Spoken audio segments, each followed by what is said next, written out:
Thanks for listening to part 3 of my audiobook.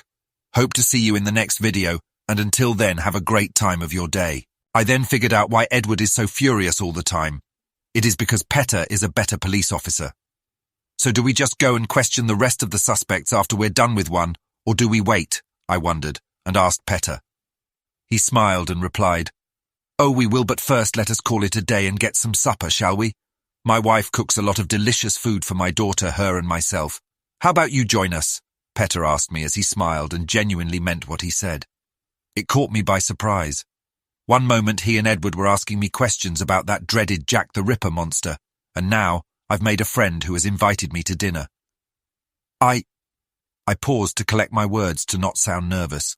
"Don't know Officer Petter, I don't want to intrude." I responded politely.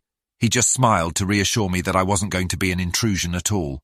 "Oh no, you wouldn't be intruding at all, Doctor. Plus, she always makes thirds and you'll have plenty to eat."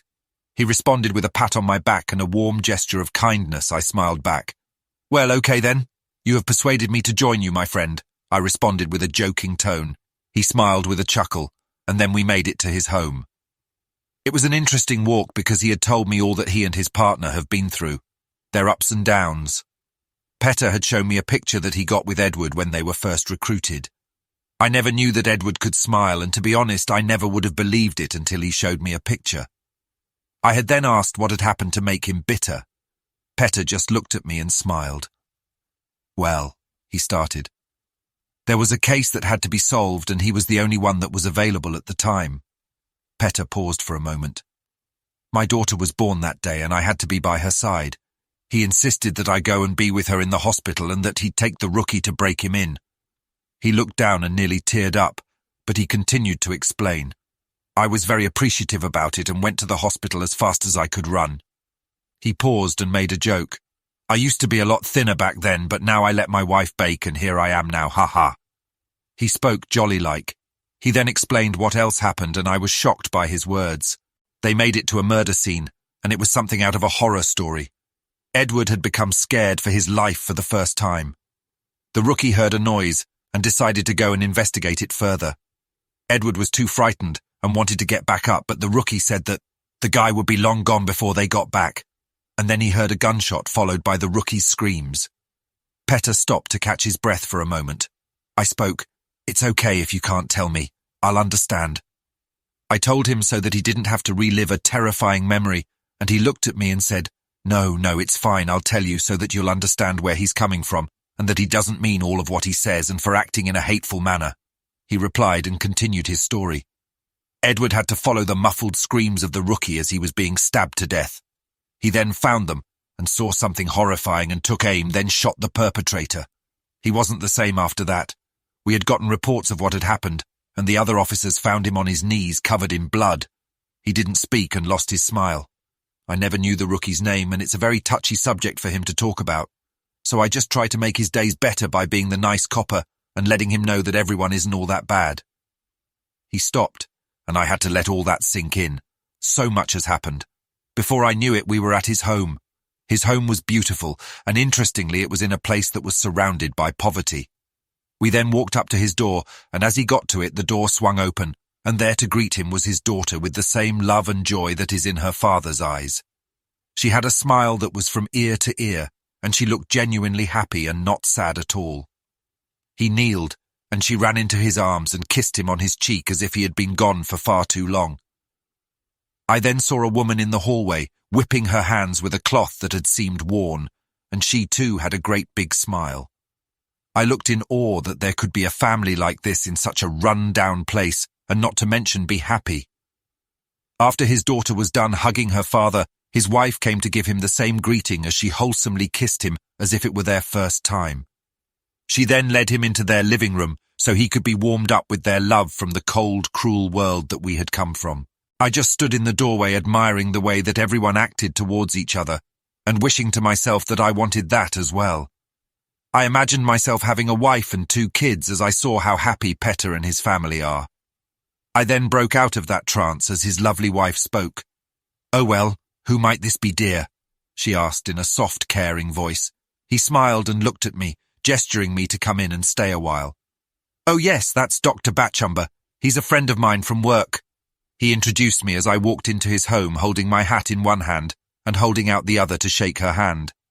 "I'm Jack Batchumber. How are you lovely ladies doing this fine evening?" I introduced myself with a greeting and tried to sound as gentlemanly as possible. Petter just grinned ear to ear, and his daughter held onto her father's arm as she giggled at what I had said, and his wife Rebecca bowed and spoke.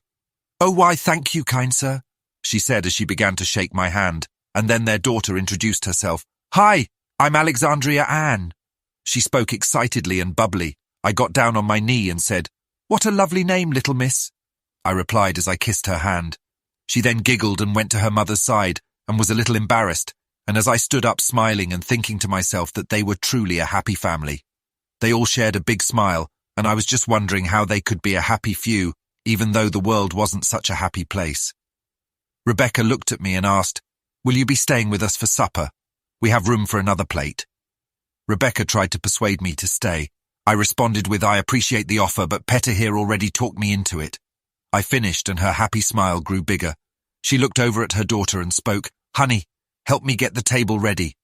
Rebecca told her daughter, "Okay, Mummy." Alexandria Ann responded.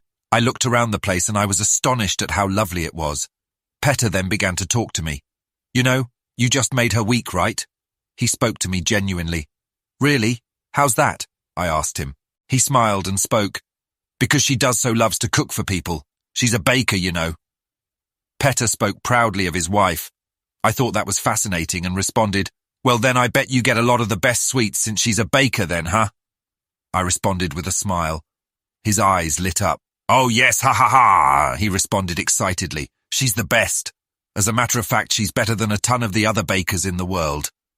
He finished with a huge grin, admiring his wife from the living room as she got dinner set up in the dining room.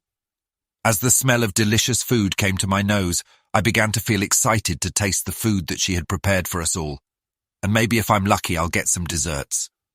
Petter saw me thinking of food and sweets and smiled as he led me to the dining room kitchen to sit at the table so we all could eat together. As everyone began to take their seat at the table, I stood there hesitating to take a seat. I waited a bit to figure out where to sit. The table was set so beautifully and the food looked too good to eat. "So, Mr. Batchumber, what is it that you do for a living?" she asked. "If you don't mind me asking, that is."